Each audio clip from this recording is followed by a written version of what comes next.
The metaverse is a digital layer that exists above and beyond our reality. There's no restrictions, right? You're just free. We always want to be on the cusp of technology, of the cusp of entertainment. That's what we pride ourselves in doing. This only echoes that. Oh man, Rick came to me after a film shoot one day saying, I think VR and Unreal Engine, like real-time rendering, could be kind of cool. So then that led us to us buying a laptop and sitting in the Bondi Junction cafe trying to figure out VR. And then from there, it's just spiraled into a bit more of a real-time nature. And just, yeah, because we both have filmmaking backgrounds, we're like, well, how do we take this a bit further? And when Spectre sort of became something, it was really just about how do we tell stories using new technology. And then it just spiraled into what we've got today. One client led to the other, and 5 years later, Spectre's become what it is today, which is a bit of a crazy journey that I can't remember half of, but it's been pretty exciting. Yeah, so I mean, we started out using just VR. The headset's really just about telling stories. We wanted to do a bit more of a humanitarian vibe because, you know, VR is quite personal. But then what we found is that the market wasn't really ready for that kind of storytelling. So we just took that same skill set and we pivoted to like, well, what would entertainment do?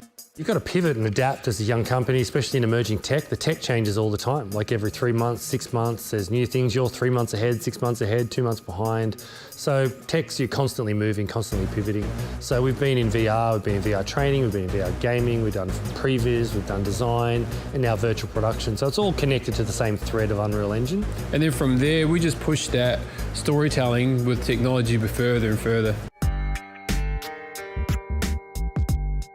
When the guys from Zed came to us about, hey, we've got this cool concept, we want to use the latest in virtual production, latest in filming technology and entertainment of the future with our concept of Zed Racing. So using the LED virtual production was perfect for that because they wanted to build this dystopian cyberpunk version of the world, something you just physically couldn't do with sets, and there's a lot of work and green screens and there's a lot of limitations. So we're like, this would be the perfect marriage of cyberpunk, which is this vibrant, neon, larger than life place with these really bright, large characters.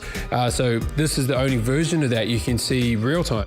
Yeah, we had a lot of chats. Obviously, Rick and Ebbs and the guys from Zed had a lot of pre-chats. We've got a really talented design team at Spectre Studios, so those guys are really great at taking briefs and turning them into exciting worlds. So we sort of took the core world of what Zed.Run was and sort of helped envision what it could be in the future. You know, it takes a lot of work for these guys to build a game from the ground up. So then having the opportunity to sort of revisit it creatively and think, oh, what else could it be? What if it was in the future and there were flying cars and there was like far more cyberpunk themed? You know, you can really sort of explore the creativity of that. So I think we want to sort of expand that world of what Zed.Run is now, but also what Zed.Run could be in the future.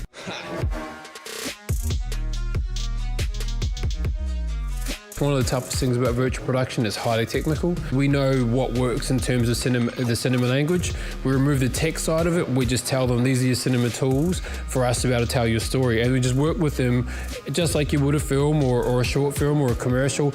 Just how do we tell that story through that lens? And that's the whole reason we started Spectre, so that we weren't just responding to something someone told us to do. We were engaging clients and we were creating technical and design solutions for the things they're trying to solve.